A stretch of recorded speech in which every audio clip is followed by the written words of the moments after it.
is a test of the National Weather Service weather radio warning alarm for the WXL51 listening area of Northwest Ohio.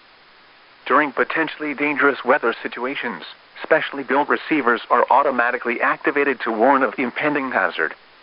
Tests of these receivers are normally conducted by the National Weather Service every Wednesday between 11 a.m. and noon.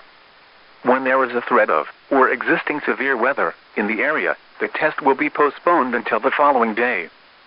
This ends the test of National Weather Service weather radio warning alarm.